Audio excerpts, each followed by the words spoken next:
your privacy. Still with us, Congressman Jason Chaffetz, Congressman Keith Ellison, Eric Erickson, and Fran Townsend. And Congressman, I'm holding up the letter, Congressman Chaffetz, I'm holding up the letter you sent to the President today, and I want our viewers to take a look at the episode online that prompted this complaint to you from the President of the United States. This is at the Salt Lake City airport. This is November 19th, and you see the young man there with his shirt off. He was going through security with his father, set off the metal detector, and obviously then in trying to resolve what the issue was, this situation reached the point where the young man's father took his shirt off, essentially, to say, here, have a look. There's nothing there for the pat-down. Now, you sent a letter to the President just saying the fact that the act alone, that they had to have a shirtless pat-down, is an outrage. Those on the site, and I want to read the TSA statement on this. The TSA statement on the TSA blog says, on November 19th, a family was traveling through a checkpoint at Salt Lake City International Airport. Their son alarmed the walk-through metal detector and needed to undergo secondary screening. The boy's father removed his son's shirt in an effort to expedite the screening. After our TSO completed the screening, he helped the boy put his shirt back on. That's it. No complaints were filed, and the father was standing by his son for the entire procedure. In your view, what's the outrage, sir? Well, I talked to the local TSA agent, the agent who's in charge, and he told me that that young kid did not set off the alarm, and that's why I want an investigation. Mother walks through, explains to TSA that that 4-year-old is an autistic kid. He's flailing around. He's having trouble. They can't get him to go through the line by himself, so they kind of shove him through. Dad comes through and says, you know, I'm not going to be able to do anything here because, you know, it's an autistic kid, for goodness sake. He did not set off that metal detector. That's what they told me personally. So then Dad takes off the sweatshirt to try to prove that there's no threat here. He still gets patted down on the lower part of his body, and the kid is freaking out because he's got this strange man patting him down, and he's an autistic child. That's ridiculous. Congressman Ellison, should we have, or is this in its own way a form of discrimination, a place where a family that has an autistic child, that has somebody, whether it's a condition like that or whether it's somebody who has a knee replacement or a hip replacement, should there be a place you can stop at the airport and essentially self-identify and receive some sort of different, not special treatment, but different and more sensitive treatment? Yes, as long as it's voluntary, as long as it's not based on your race, your national origin, what people think your religion is, I think that you ought to be able to seek out, you know, a more private search procedure, as long as it's something that, you know, you can go do. But I tell you this, you know, there's plenty of opportunities for us Republicans and Democrats to throw red meat to our base. I think we need to get our heads together on this one for the sake of the American people.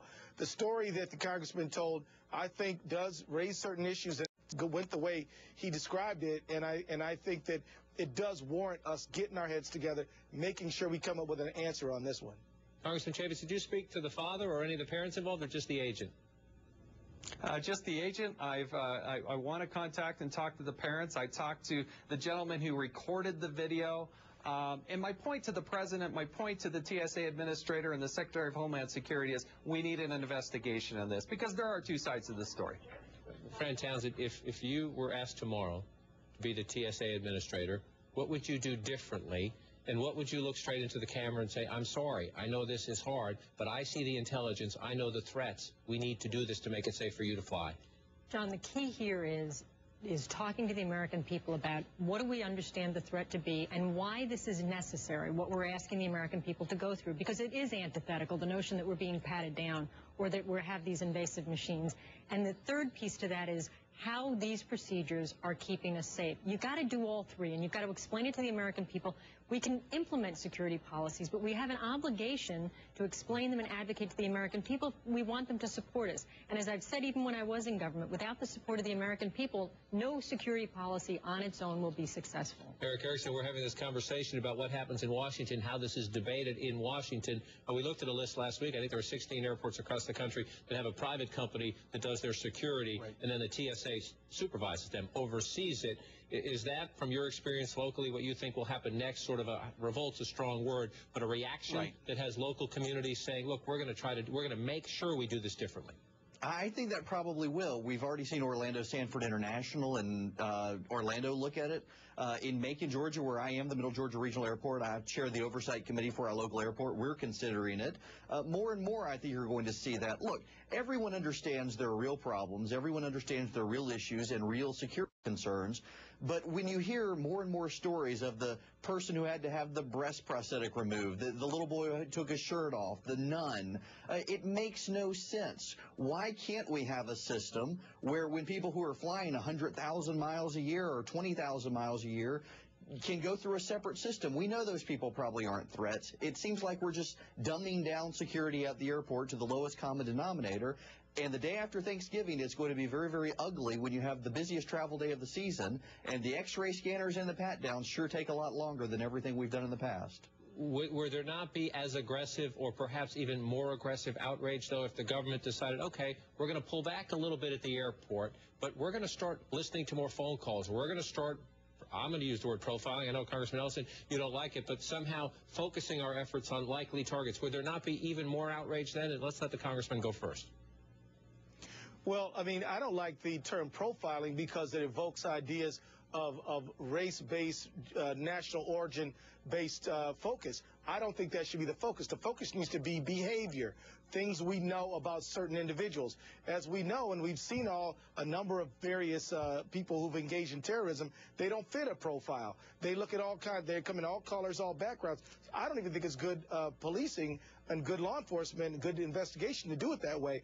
But behavior-based investigation, I think, is the essential thing that we need to continue to do, and that means sharing good information. I do believe that the fact is that we can't escape the human element here, and we can be successful if we put a strong emphasis on that. Congressman Chaffetz? Hey, I happen to agree with him. This is something, again, from the right and left we can actually agree on. We do need to profile people not based solely on ethnicity or religion, but behavior. I absolutely agree with this. And you know what? We're the United States of America. We can do anything. We have to demand that we become more effective and less invasive, and we can get there. The thing is that technology exists today, and we should settle for nothing less. I want to thank the Congressman, thank Fran, thank Eric as well. We're going to stay on top of this all week as you all prepare to travel. We'll keep our eye on it, and we'll also keep our eye on it after this week when the debate returns to Washington in the Halls of Congress. Thanks all for coming in tonight. And still to come here, the day's other big headlines. Plus, Fareed Zakaria helps us assess several developing global challenges. And should your tax dollars help build that proposed mosque and cultural center near Ground Zero?